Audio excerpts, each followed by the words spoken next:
એ દ્વારકામાં એટલી પવિત્ર હતી કે એ ધૂળની અંદર જ્યારે હોમ થાય તો આ બધી વસ્તુઓ સ્વાહા, આદિ વ્યાધિ અને ઉપાધિઓ સ્વાહા થઈ જતી.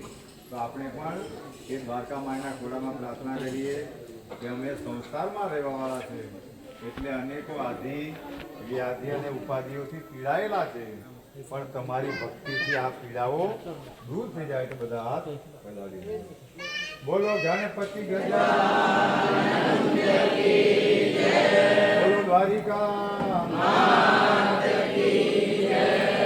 ઓમ શ્રી સાઈ નાથાય નમઃ સ્વાહા. ઓમ શ્રી સાઈ નાથાય નમઃ સ્વાહા. ઓમ શ્રી સાઈ નાથાય નમઃ સ્વાહા. ઓમ શ્રી સાઈ નાથાય નમઃ સ્વાહા. ઓમ શ્રી સાઈ નાથાય નમઃ સ્વાહા. ઓમ શ્રી સાઈ નાથાય નમઃ સ્વાહા. ઓમ શ્રી સાઈ નાથાય નમઃ સ્વાહા. ઓમ શ્રી સાઈ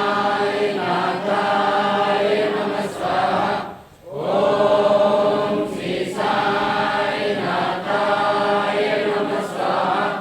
ઓમ શ્રી સાઈ નાથાય નમઃ સ્વાહા. ઓમ શ્રી સાઈ નાથાય નમઃ સ્વાહા.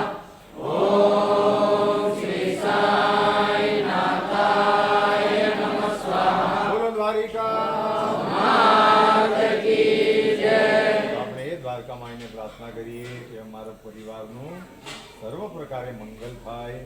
જેમ ખાલી તમારા એ હોમના ધુમાડા માત્રથી જો પ્રકૃતિનું મંગલ થતું હોય તો અમે તો તમારી ભક્તિ કરી છે. તો બધા જ ભક્તોનું પરમ મંગલ થજો.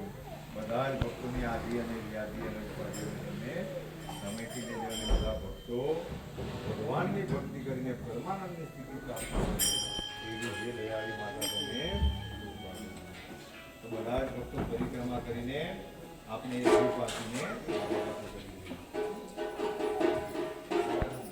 બધા જ ભક્તો ત્યાં પરિક્રમા કરીને આવે.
Thank you.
બધા જ ભક્તો બાબાના ચરણોના આશીર્વાદ લઈને એમ કહેવાય કે એ વારંવાર બધા ભક્તોને એટલા માટે જણાવવું પડે કે એ શિરડીની અંદર જ્યારે બાબા દ્વારકા માયમાં હયાત હતા તો આવી જ રીતે બધા ભક્તો ભેગા થઈને બાબાના ચરણ પકડતા અને બાબાને બધાના મનની સ્થિતિની જાણ રહેતી એટલે તે બધી જ મનોકામનાઓ બાબા પૂરી કરી દેતા હતા. બધા જ ભક્તો ચરણના દર્શન કરીને મહાપ્રસાદ લઈને પછીથી બધાએ આપણે સંજયભાઈને ઘરે જવાનું છે. બધા જ ભક્તો બાબાના આશીર્વાદ લઈને બધા ભક્તો મહાપ્રસાદમાં જાય.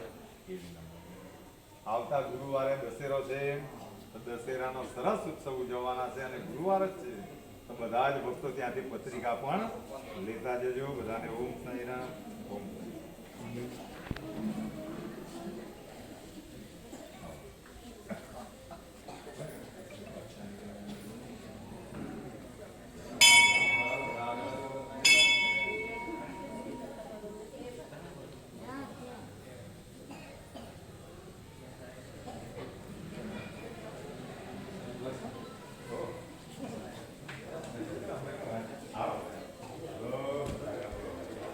એરી